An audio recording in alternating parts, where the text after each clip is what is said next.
Amém, irmãos. Vamos abrir Salmo 57, palavra do Senhor para nós nesta noite. Salmo 57. Misericórdia, ó Deus, misericórdia, pois em ti a minha alma se refugia. Eu me refugiarei à sombra das tuas asas, até que passe o perigo. Clamo ao Deus Altíssimo, a Deus, que para comigo cumpre o seu propósito. Dos céus ele me envia salvação, põe em fuga os que me perseguem de perto. Deus envia o seu amor e a sua fidelidade. Estou em meio a leões, ávidos para devorar, seus dentes são lanças e flechas, suas línguas são espadas afiadas. Sê exaltado, ó Deus, acima dos céus, sobre toda a terra esteja a tua glória. Preparam armadilhas para os meus pés, fiquem muito abatido. Abriram uma cova no meu caminho, mas foram eles que nela caíram. Meu coração está firme, ó Deus, meu coração está firme. Cantarei ao som de instrumentos. Acorde, minha alma, acordem harpa e lira. Vou despertar a alvorada. Eu te louvarei, ó Senhor, entre as nações, cantarei teus louvores entre os povos, pois o teu amor é tão grande que alcança os céus, a tua fidelidade vai até as nuvens. Sê exaltado, ó Deus, acima dos céus, sobre toda a terra esteja a tua glória. Pai de amor, Pai querido, a tua palavra, ó Deus, ela é viva e é eficaz, a tua palavra é poderosa, a tua palavra tem ensinos maravilhosos, poderosos e necessários para as nossas vidas. O Senhor que conhece, ó Deus, e sonda as nossas vidas e os nossos corações, que nesta hora, ó Deus, a tua palavra venha sobre nós, trazendo sobre nós a tua graça, a tua força e a tua direção, no precioso nome de Cristo Jesus. Amém. Nossa reflexão é: Deus é o verdadeiro refúgio. Deus é o verdadeiro refúgio. Quem em sua vida espiritual já não teve alguma crise, pensando assim: nossa, eu sirvo tanto a Deus, por que que tantas coisas ruins estão acontecendo na minha vida, na minha casa? Essa é uma queixa que muitos cristãos têm. E é uma queixa que muitos cristãos têm porque, de fato, enfrentam situações em suas vidas que não sabem ao certo por que estão enfrentando. Existem problemas que surgem em nossas vidas, adversidades que enfrentamos, que nós não sabemos o motivo de onde veio e nem a finalidade do que ocorre. Mas nós estamos sujeitos às intempéries da vida. Infelizmente, existe uma teologia que não ensina os cristãos a viverem a vida de fato como ela é, mas tenta criar uma triste ilusão de que nós vamos viver, ao se aproximar de Jesus, nós não teremos nenhum problema, nenhuma dificuldade, e isso gera um monte de pessoas que não sabem lidar com problemas e adversidades. E isso vai gerando um monte de gente doente, enferma na alma, enferma espiritualmente, e que vai gerando colapsos nervosos, colapsos familiares, e vai gerando uma certa descredibilidade na igreja. Porque, infelizmente, a igreja, nós nos reunimos aqui, e quando nós estamos reunidos em nome de Deus, nós nutrimos uma expectativa de que Deus vai fazer um milagre em nossas vidas. Só que milagre, queridos irmãos, é a exceção, nunca é a regra. O milagre, de fato, ele sempre será uma exceção, ele nunca será uma regra. Então, qualquer pregador e qualquer igreja que afirmar que o milagre deve se tornar uma regra e pode se tornar uma regra de um cristão, não está ensinando a palavra de Deus como ela deve ser ensinada. O Salmo 57 é Davi pedindo para Deus: Deus, tem misericórdia de mim. Por quê? Porque Davi, vamos lembrar um pouco da história de Davi? Davi, ele era o menor dos irmãos. Samuel foi na casa dele, e Samuel falou: olha, daqui vai sair um rei. Aí veio os irmãos de Davi, e Deus falou para Samuel: não é nenhum desses. Aí vem Davi, que era o pastor de ovelhas, que estava esquecido. Ele chegou e Samuel ungiu Davi. Davi continuou a sua vida sendo pastor de ovelhas. Um dia, seu pai chama e fala: leva esses queijos, leva essas marmitas para os seus irmãos e para o chefe da guarda. Quando Davi chega lá no fronte de combate, ele ouve então um gigante que está afrontando o povo de Israel há 40 dias. E há 40 dias, nenhum dos soldados de Israel se dispõe a ir batalhar com Golias. Davi chega lá e fala: quem que é esse incircunciso? O irmão dele então fala para ele: Davi, você deixou as ovelhas lá do nosso pai? Volta para lá, Davi. Aí ele virou e falou assim: não, eu vou lá enfrentar esse incircunciso. Esse incircunciso que está afrontando o Deus dos exércitos. Saul olhou, que era o rei, olhou para aquele menino, fico pensando, né?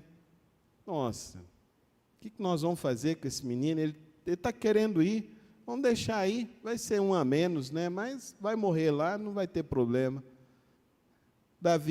Saul fala: veste as minhas couraças, veste tudo. Davi fica lá. Não dá para mim ir com isso, eu vou do jeito que eu sou. Davi vai, pega as 5 pedrinhas e vai enfrentar Golias.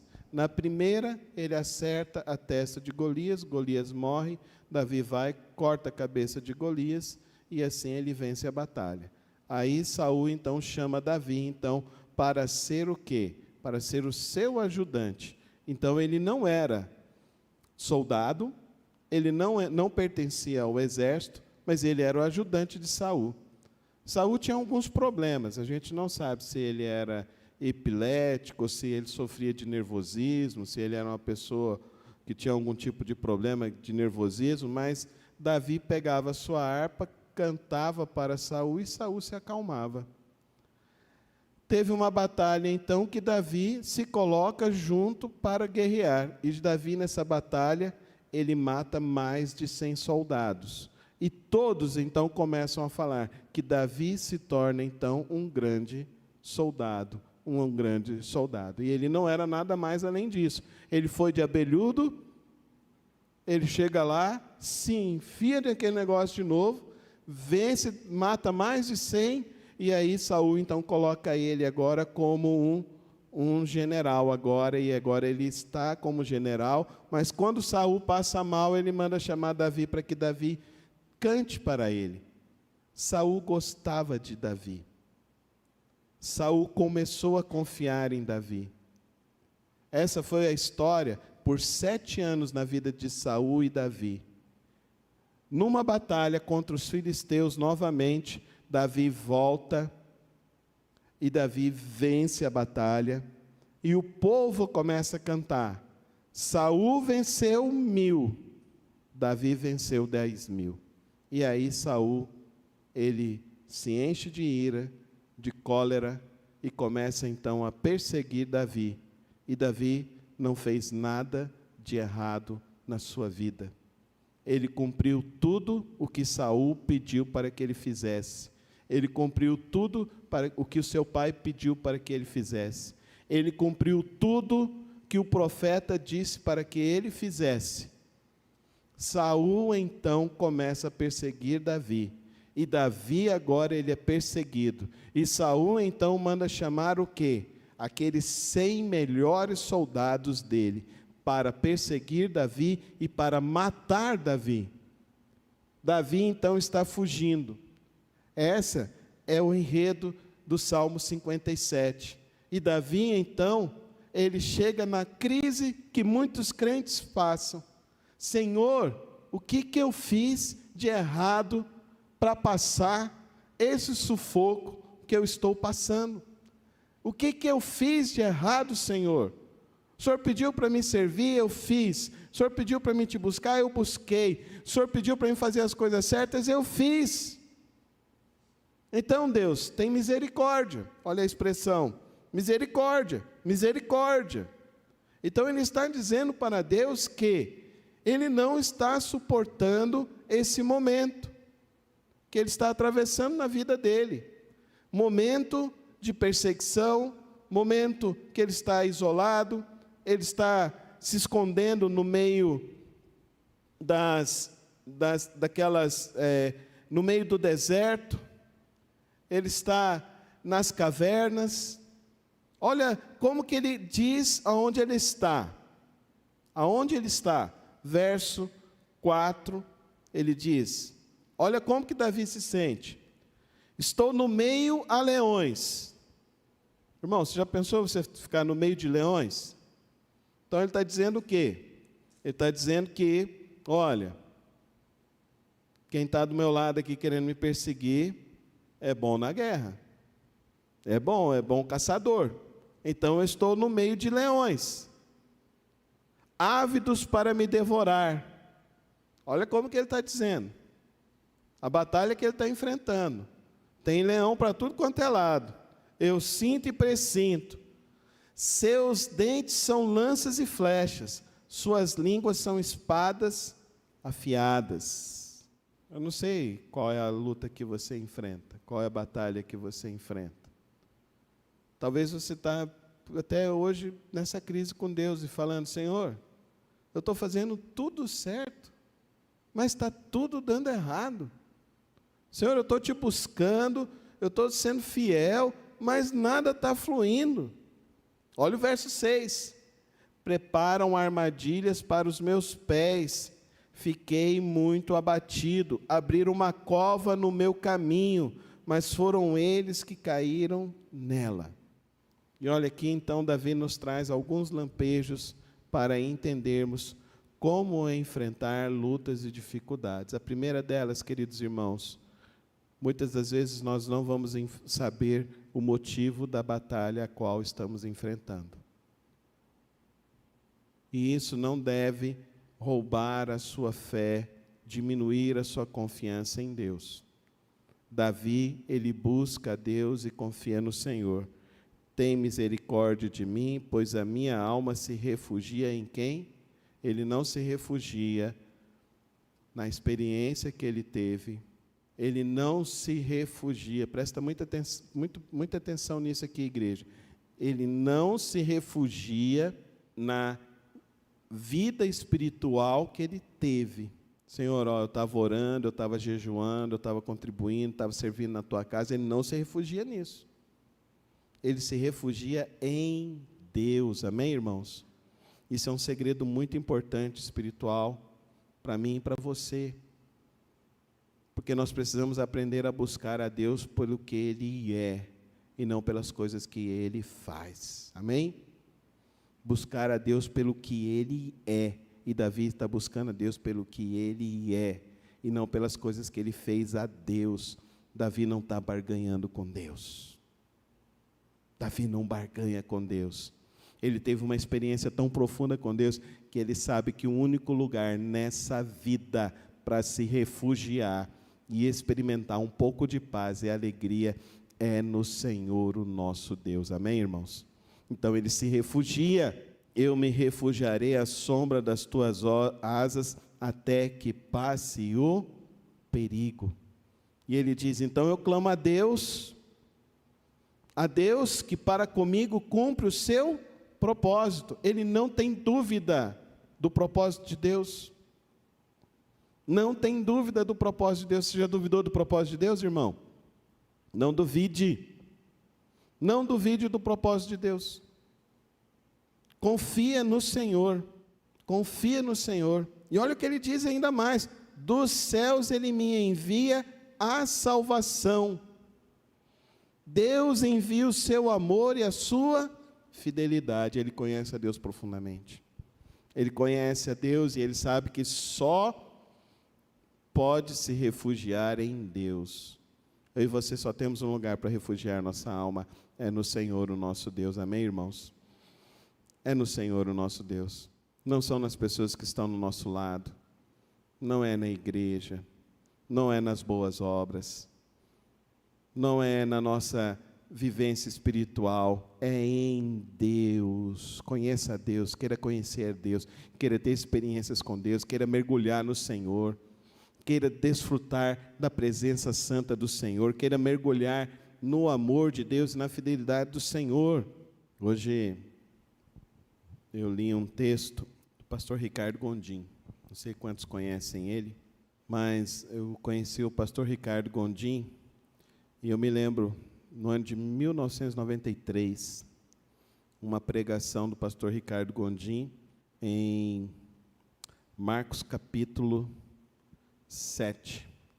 E ele falava assim: de tudo que se guarde nessa vida, guarde o teu coração em Cristo.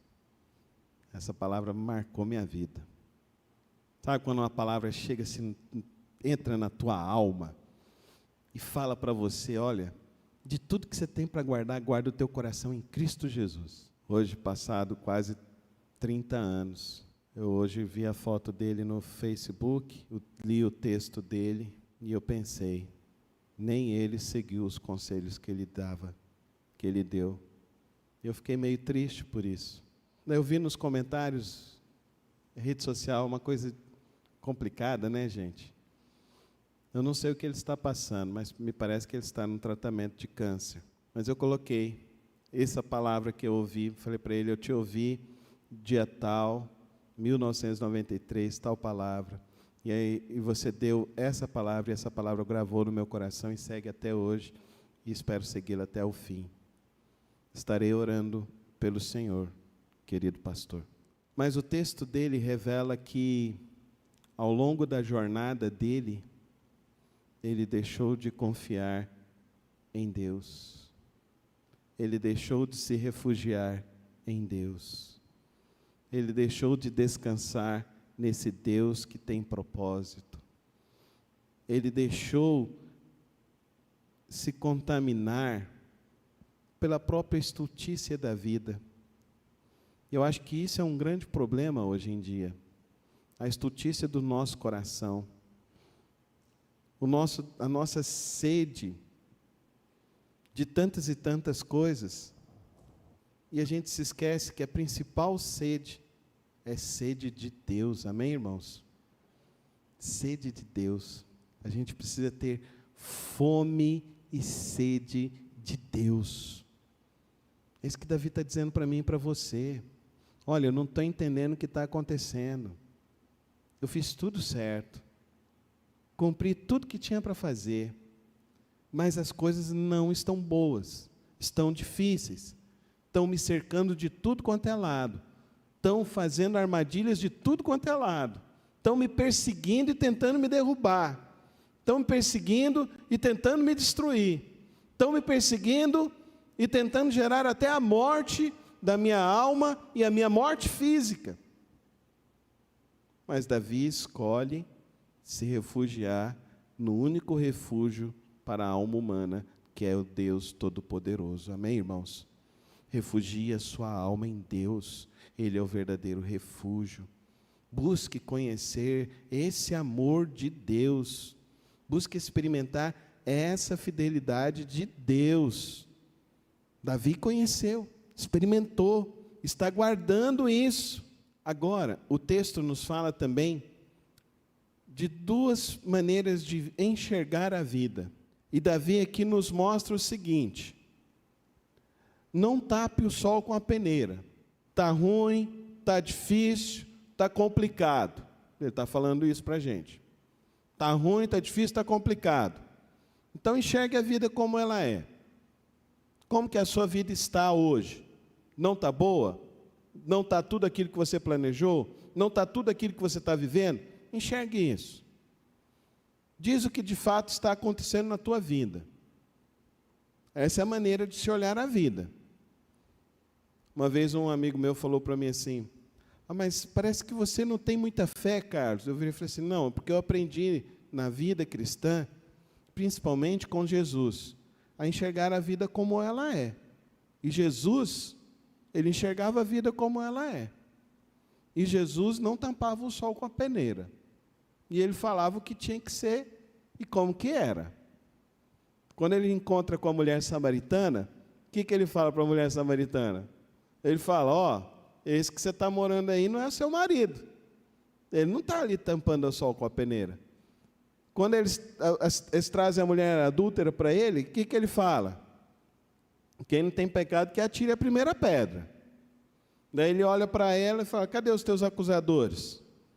Ela olha e fala, parece que foram embora, né, Jesus? Ele virou e falou assim, então se eles não te condenaram, e olha que coisa interessante, o único que não tinha erro era quem? Era Jesus, não era? Então o único que podia jogar a pedra nela era Jesus, não era? Não era? Jesus jogou a pedra nela ou não? Jesus escolheu não jogar a pedra nela. Mas Jesus olhou para ela e falou assim, agora, você tem uma chance na tua vida.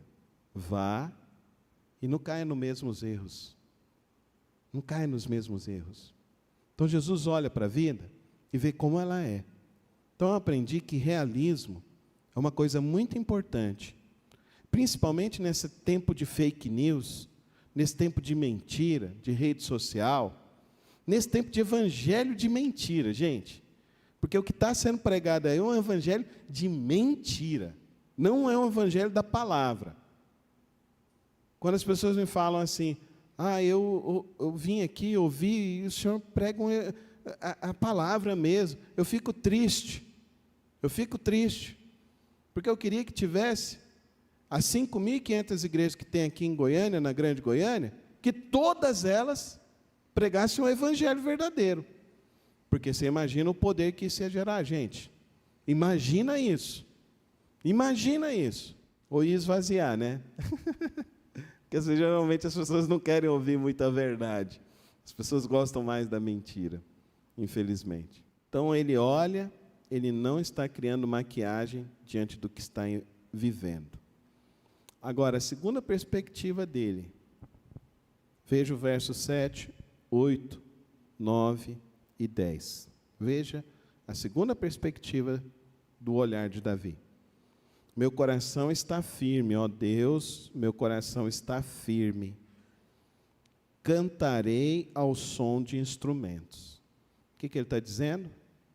Não importa a circunstância que eu estou enfrentando, eu sei que o Senhor está comigo e eu sei que eu devo estar contigo. Meu coração está firme em Deus. Amém, irmãos? Seu coração está firme em Deus? Firma o seu coração em Deus. E firmar o coração em Deus não quer dizer que você vai estar livre de intempéries, de dificuldades, que você vai estar livre de perseguições. Não quer dizer isso. Pelo amor de Deus. Mas quer dizer que mesmo com essas coisas, você com Deus é mais do que vencedor. Amém? Você com Deus é mais do que vencedor. Segundo, acorde minha alma. Acordem harpa, lira. Vou despertar a alvorada. Gente, que coisa tremenda isso.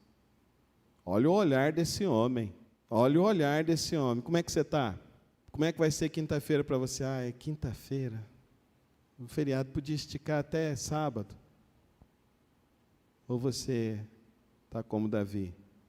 Eu vou despertar a alvorada. Amém? Por que ele diz que eu vou despertar a alvorada?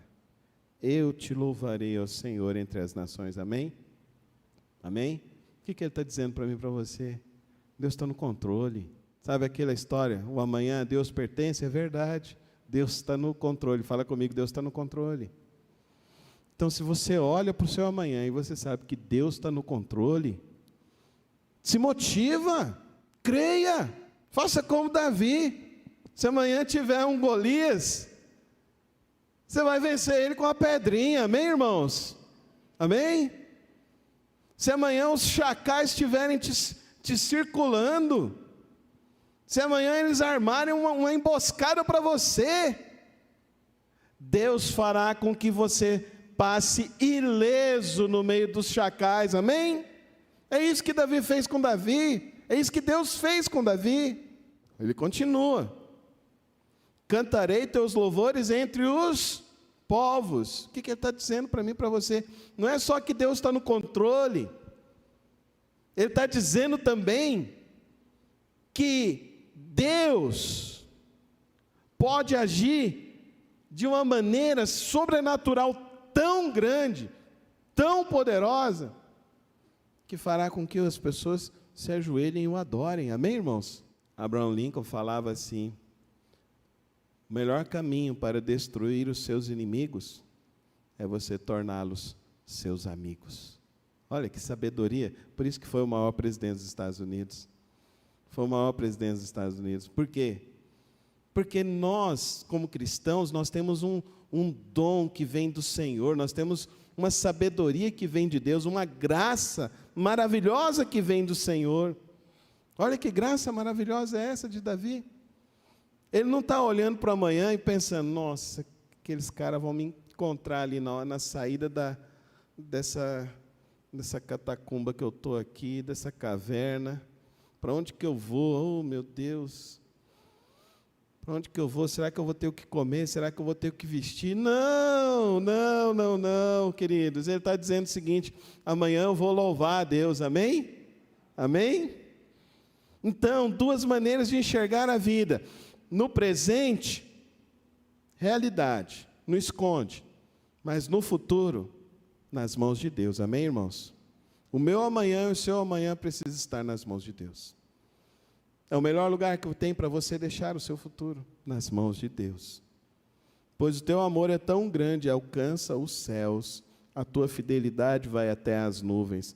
Sê exaltado, ó Deus, acima dos céus, sobre toda a terra esteja a tua glória. Então Davi sabe quem é Deus. E você sabe quem é Deus? Se você sabe quem é Deus, você pode dizer nessa noite: eu sei que amanhã o Senhor estará comigo.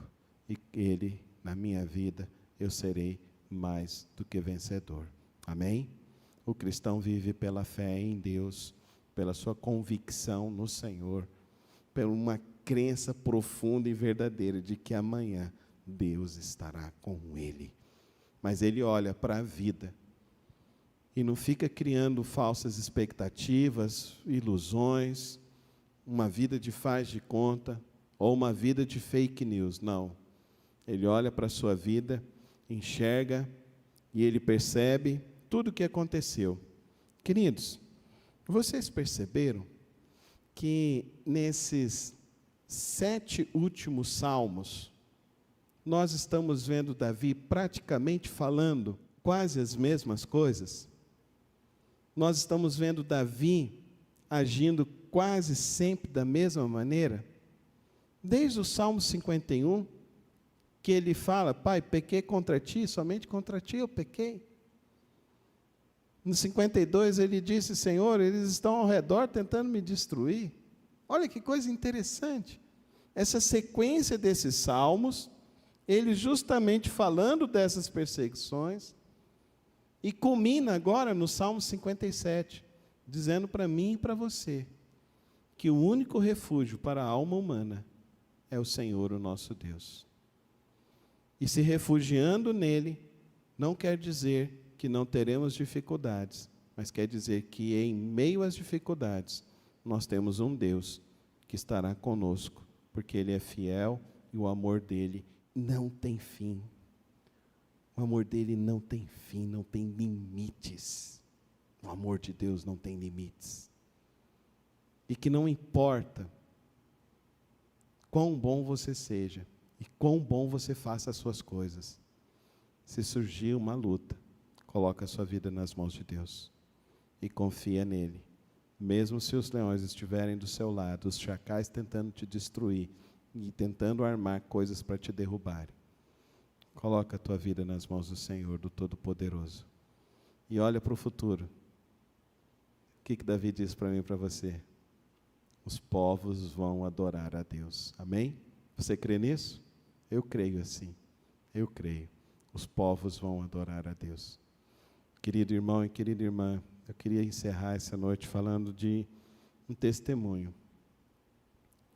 Eu orei por mais de 20 anos por um jovem um amigo que se desviou, deixou de crer em Deus, mas eu nunca deixei de orar por ele. Um dia eu estava na casa dele e eu falei para ele assim: essa é a última vez que eu venho na sua casa, porque aqui não é mais o meu ambiente. Não posso coadunar com as coisas que você faz e que você fala, mas eu estarei orando por você. E eu sei que Deus fará a sua vida ser transformada. Queridos irmãos, Deus transformou a vida dele. Por isso que eu creio no culto de oração, eu creio na oração, eu creio que devemos realmente orar pelas almas, pelas pessoas. Eu creio que a solução que nós buscamos vem da nossa oração. Amém? A solução para a sua vida vem da oração. O que é o Salmo 57? Uma oração de Davi, que depois se transformou num cântico do povo de Israel. E eu estava vendo uma transmissão lá do exército de Israel. Qual o salmo que eles estavam cantando? O Salmo 57. Tem misericórdia de mim, ó Deus. Tem misericórdia de mim, ó Senhor. Tem misericórdia. E Ele sempre tem misericórdia. Amém? Coloca a tua vida nas mãos do Senhor e confia nele. Descansa. Não fica criando ilusão de que não vai ter problema, mas saiba que no meio dos problemas Deus estará contigo. O soberano das nações estará com você, por onde você for. Não fica temendo os leões nem os chacais. Confia nele. Confia nele. Pai, que nesta noite, ó Deus, esta palavra fique ecoando nos corações, fortalecendo a fé, aumentando, ó Deus, essa visão espiritual de que o Senhor, ó Deus, é poderoso, de que o Senhor é maravilhoso, de que o Senhor, ó Deus, está no controle de todas as coisas. Fortalece, ó Deus, a vida, o coração daquele, ó Deus, que está no meio de uma luta, no meio de uma dificuldade. Derrama dessa tua graça, desse teu favor, e que nossas vidas, a cada dia, a cada instante, te busque e confie e se refugie no Senhor todos os dias de nossas vidas, ó Pai. Pai, que nós não venhamos ter nenhuma sombra de variação, Senhor, mas que nós, ó Deus, mantenhamos firme a nossa fé, mantenhamos firme a nossa confiança, que nós tenhamos, ó Deus, sempre a nossa candeia acesa, ó Pai querido, com a chama da fé, a chama da confiança, da plena confiança no Senhor. Toma, ó Deus, a aflição do coração, toma as necessidades, ó Deus, de cada vida, e continua, ó Deus, fazendo com que a Tua palavra fique ecoando em nossas vidas, em nossas almas, fortalecendo assim a nossa jornada, mesmo no meio das lutas e das dificuldades. Assim que eu oro ao Senhor, no precioso nome de Cristo Jesus. Amém e amém e amém.